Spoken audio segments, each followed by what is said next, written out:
Et salut à tous, c'est Nitnerok de Alternative Academy.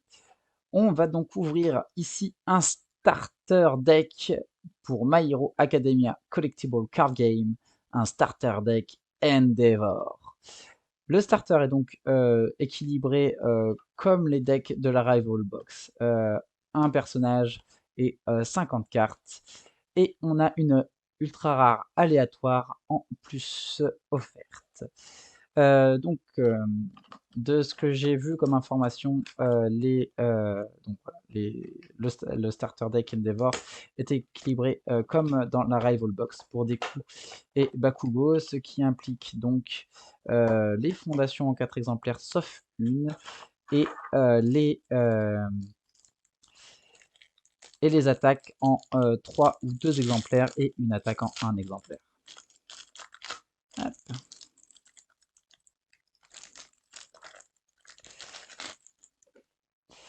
Donc, voilà le nouveau numéro 1 en titre Endeavor. Donc c'est sa deuxième forme, il y a déjà eu un premier exemplaire de Endeavor dans le set 2. Donc il a une main de 6 et 31 de santé. Il a 3 ounces. Perdre 1 de santé. Votre attaque gagne plus 2 de speed ou plus de dégâts. Donc comme on a une bonne quantité de santé, on va pouvoir se permettre de rogner nos points de vie pour bénéficier de plein de bonus. On a une rince qu'on peut faire une fois par tour. On peut perdre 2 de santé et l'attaque adverse perd 4 de speed. Et une autre rince qu'on peut faire une fois par tour en perdant 2 de santé. L'attaque adverse perd 4 dégâts. Donc en gros, on va chercher à pouvoir défendre 2 attaques adverses, une en mettant un gros malus de speed et pouvoir la bloquer facilement, et une en réduisant ses dégâts pour encaisser un peu plus. Voilà, donc personnage foil. Voici donc Proeminence Burn.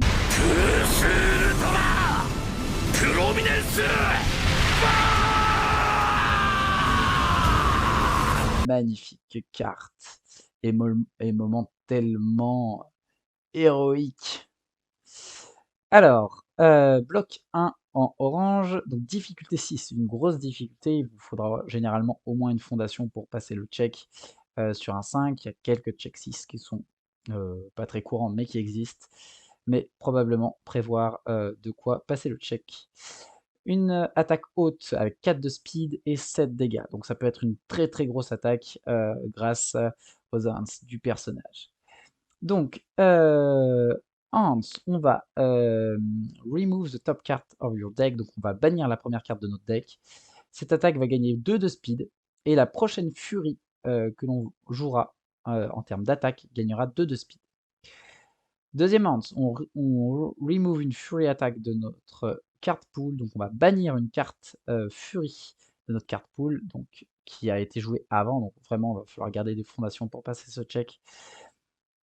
Notre adversaire va perdre 3 de santé. Cet effet ne peut pas réduire en dessous de 1 la santé adverse. Donc on ne peut pas tuer avec cet effet, mais on peut vraiment lui mettre une grosse pépite. 3 de santé, plus une très grosse attaque qui potentiellement va passer. Donc foil et attaque en un seul exemplaire. La fondation en un seul exemplaire, Soul Piercing Glare. Donc un bloc correct, c'est une difficulté 3, un check 5. Elle est unique, donc vous ne pouvez avoir qu'un seul exemplaire de cette fondation en jeu en même temps. Hans, on commit, on flip une Committed Rival Foundation. Donc on va flip une fondation adverse qui est inclinée. Ça nous évite du coup de souffrir trop longtemps des effets des fondations adverses. Hans, remove, donc on va bannir Soul Piercing Glare et on bannit une Fury attaque de notre card pool. Donc en gros, on peut bannir cette fondation pour bannir une attaque, ce qui nous permet de vider le card pool et de continuer à agresser. Donc voilà, ça c'est les cartes qui sont en un seul exemplaire et qui sont foil dans le starter deck. Hop.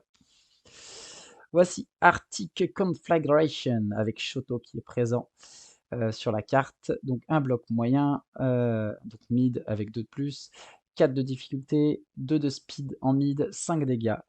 Ally Fury Ranged. En Nance, cette attaque gagne soit 2 de stun, soit stun 2, soit powerful 3. Donc powerful, on défausse un momentum pour gagner 3 dégâts, et on peut défausser autant de momentum qu'on veut quand on active powerful, de manière donc à faire une très très grosse attaque. Ou stun 2, donc on force l'adversaire à incliner 2 de ses fondations. Donc attaque en 2 exemplaires pour Arctic Conflagration. Blazing Fury, donc difficulté 5, bloc 3+, 4 de speed orange, 6 dégâts, check 3, Fury range. Hans, si cette attaque a une valeur de dégâts de 8 ou plus, votre adversaire perd 2 de santé et défausse un momentum. On ne peut pas tuer notre adversaire avec cet effet. Alors bien sûr, s'il n'a pas de momentum, vous êtes quand même autorisé à activer cet effet pour lui faire perdre 2 de santé. Hop, 2 exemplaires. Alors, dans chacun des starters, il y a une carte qui est dédiée à un autre personnage et donc qui n'a pas les mêmes logos, les mêmes domaines, mais qui a forcément le domaine en commun, donc ici, le feu. Donc Flame Surger pour Shoto, 4 de difficulté, 3 de check, 4 mid, 3 dégâts, et 2 plus en bloc. Fury Ranch, elle a stun 1. Hans, si notre adversaire a plus de fondations inclinées que de fondations redressées, cette attaque gagne 3 dégâts. Donc ça devient une 4-6 si l'adversaire a plus de fondations inclinées que de fondations redressées. Et donc carte en 2 exemplaires. Hellframe Pounce, donc bloc 2 jaune, difficulté 3, donc c'est une difficulté qui est plutôt basse pour une attaque. Une attaque basse avec donc 2 de speed, 3 dégâts. C'est une charge Fury Slam qui est enhance. On révèle une Fury attaque, donc une attaque avec la classe Fury depuis notre main. Et cette attaque gagne 1 de speed et 1 de dégâts. Donc en gros, en échange d'une information, on aura une 3-4. Ça reste une petite attaque, mais comme le check est très très bas, ça permet de caler un petit finish après avoir enchaîné quelques attaques. Et puis on peut lui donner bien sûr un bonus de dégâts avec Endeavor. Donc attaque en 3 exemplaires. Hellframe Stomp, donc un bloc 1 jaune, très très bon bloc. 4 de difficulté, check 3. C'est une basse avec un speed jaune, donc un speed de 4, 4 dégâts. C'est une Fury Kick. Hans, on perd 2 de santé et cette attaque gagne 2 de speed ou 2 dégâts. Donc, en fonction de ce qu'on compte faire passer, on se donne le bonus qui correspond. Et on a une réponse Endeavor. Donc si notre personnage est bien Endeavor, donc soit cette version, soit la version numéro 1, après que cette attaque a fait des dégâts, on gagne 2 de santé. Donc on peut payer en gros le coût de notre Hans, puis la rembourser si jamais effectivement on arrive à faire des dégâts. 2 exemplaires de Hellframe Stomp. Igniter Arrow, donc difficulté 4, bloc 2 rouge, 2 de speed en haute, 4 dégâts, c'est une Fury Range Weapon. Hans, si cette attaque est bloquée, on va défausser des cartes depuis le dessus de notre deck jusqu'à révéler une attaque, et on ajoute l'attaque à notre main. Donc en gros, vas-y, est-ce que tu bloques? Si jamais tu bloques, je vais pouvoir aller chercher une attaque pour continuer à t'enchaîner. Et donc 3 exemplaires de Igniter Arrow. Scorching Aura, donc difficulté 4, 2 plus rouge pour bloquer, 2 mid en speed et 5 dégâts. Breaker 1. Breaker, ici vous avez le petit rappel, quand il n'y a pas beaucoup de texte, ils mettent le rappel. Donc si vous avez bloqué avec cette carte, le prochain check pour jouer une carte pour votre adversaire prend -1. Fury Ranged Hans. Si cette carte inflige des dommages, vous gagnez 2 de santé et votre adversaire perd 2 de santé. On ne peut pas tuer notre adversaire en réduisant en dessous de 1 avec cet effet. Voici donc Scorching Aura en 2 exemplaires. Voilà, ça c'était pour les attaques.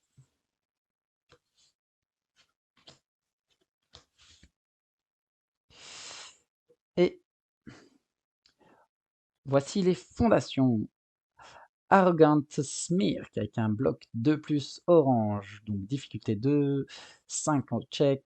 Hans, on commit et on retourne notre attaque à sa valeur de dégâts imprimés. Donc si jamais on est face à un adversaire qui réduit les dégâts, on va pouvoir, hop, la remonter.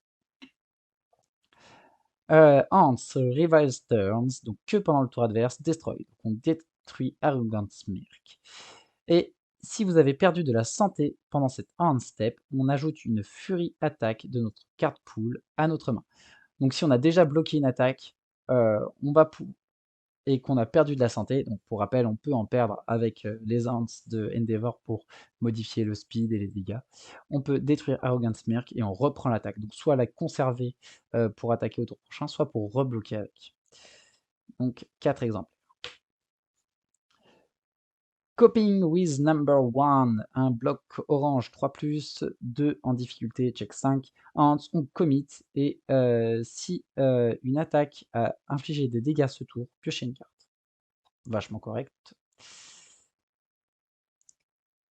Hop, Fast as Flame, donc difficulté 1, check 5, bloc 3+ orange, first ounce. Donc pour rappel, il faut que ce soit la première ounce de l'ounce-step que vous jouez. On la flip, et si notre attaque a le domaine feu, elle gagne 2 de speed. Donc après avoir modifié votre deck, attention, si vous n'avez pas build un domaine feu et que vous avez des attaques qui n'ont pas le logo feu, vous ne pourrez pas en bénéficier. Press Conference. Alors, difficulté 1, bloc rouge 2+, Hands, flip, on révèle une attaque de notre main. Si la prochaine attaque que vous essayez de jouer ce tour a le même nom que la carte révélée, elle a moins de difficulté. Donc on peut réduire de 1 ou plus, si vous activez plusieurs fois Press Conference, une attaque que l'on révèle. Juste, ça donne l'opportunité à l'adversaire d'anticiper, puisqu'il sait ce que vous comptez jouer. Quick to Act avec un bloc jaune 3+, donc c'est une difficulté 0, un check 5. Si notre santé actuelle est inférieure à la moitié de notre maximum de santé, donc ici la moitié de 31, donc inférieure à la moitié, cette attaque gagne 1 de speed. Donc si on s'est trop fait endommager ou si on s'est renié nos points de vie suffisamment avec nos effets, on va gagner du speed pour achever rapidement notre adversaire. Alors, Stare Down, 2+ jaune, difficulté 2, check 5. Your turn. Flip, on perd 1 de santé et on freeze une de Committed Rival Foundation. Alors, freeze, c'est un nouveau, on va dire un mot-clé, même si c'est pas un mot qui est en couleur, mais dans le texte.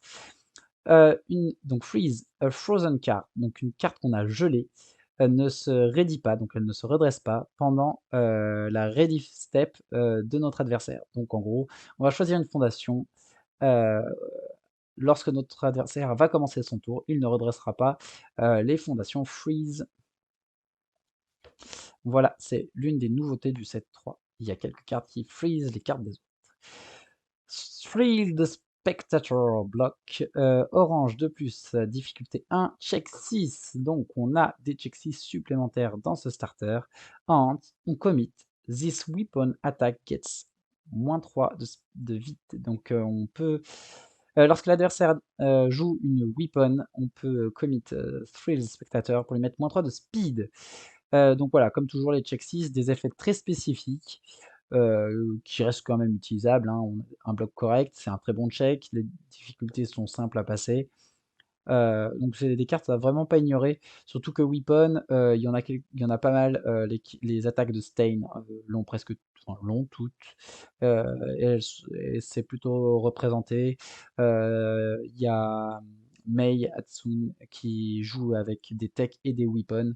Enfin bref, les weapons, il y en a un peu partout, même si tous les decks ne jouent pas avec, donc n'ignorez pas cette carte. Alors, on est sur la dernière fondation, Unnerving Energy. Difficulté 2, bloc 3+ rouge et un check 4. Une fois par tour, on défausse un momentum. Le prochain check pour jouer une carte de notre adversaire prend -2. Il peut choisir d'échouer le check, mais dans ce cas, ça n'annule pas sa combat phase. Donc Pour rappel, quand vous faites un check, si vous échouez, ça vous défaussez la carte que vous essayez de jouer et vous êtes obligé d'arrêter votre tour. Avec ce malus, donc comme avec Stein qui met des malus, si jamais, l'adversaire choisit d'échouer le check, heu, il peut continuer à jouer. Voilà, il peut enchaîner. Donc 4 exemplaires et on va découvrir l'ultra rare aléatoire qui se trouve dans ce starter et j'ai eu Tetsu Thrashing.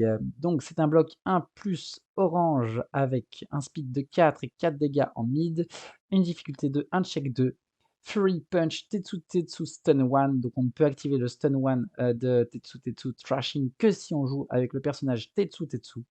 Et 2 hints. Si le nombre de cartes dans votre main est égal ou inférieur au nombre de cartes dans la main adverse, on ajoute une copie de Tetsu Thrashing depuis la discard, donc depuis la défausse, à notre main. Donc si on a moins de cartes que l'adversaire, on peut enchaîner les Tetsu Thrashing. Donc je pense que c'est une carte qu'il vaut mieux jouer en au moins 3 exemplaires pour être sûr de pouvoir la faire tourner, malgré le check 2. Après c'est un truc que vous prenez en compte. Deuxième hand, on peut révéler la carte du dessus de notre deck. Si la carte révélée est une fondation, cette attaque gagne 2 dégâts, donc ça devient une 4/6. Et si ce n'était pas une fondation, on la build face down. Donc elle devient, si c'est une attaque, un asset ou une action, on va le mettre face down dans notre stage, ça nous donne une fondation. Et ben, je suis bien content d'avoir cette carte. Je vais me pencher dessus, voir si je peux l'utiliser. Pas forcément avec le Tetsu, donc pas forcément jouer avec le stun, mais dans d'autres decks, avec plusieurs exemplaires, je pense qu'il y a des trucs à faire. Parfait, parfait. Voilà, donc notre petit starter Endeavor a été ouvert. On a aussi un tapis papier avec les zones et thématisé Endeavor, enfin thématisé aux couleurs d'Endeavor. Ici, il n'y a pas de personnage qui apparaît, mais voilà, on est dans la thématique du deck. Et vous avez les zones, du coup, dessus. Hop. Voilà, j'espère que ce petit starter vous a bien emballé. Un deuxième exemplaire, donc peut-être intéressant pour passer à 4 les attaques en 2 exemplaires ou en 3 exemplaires bien sûr. Les fondations bien sûr en 4 exemplaires, les doubler ça permet d'en mettre dans plusieurs decks et de passer en 2 exemplaires les cartes en x1. Les jouer en plus d'exemplaires, c'est pas toujours pertinent, après ça peut être votre stratégie. Je pense que Prominence Burn en 2 exemplaires, c'est très bien. Pas forcément besoin de plus. Après, vous trouverez toujours à l'échange ou à l'unité les cartes supplémentaires si vous avez besoin. Voilà, allez, j'espère donc que cette petite ouverture vous a plu. Au plaisir et portez-vous bien. Ciao!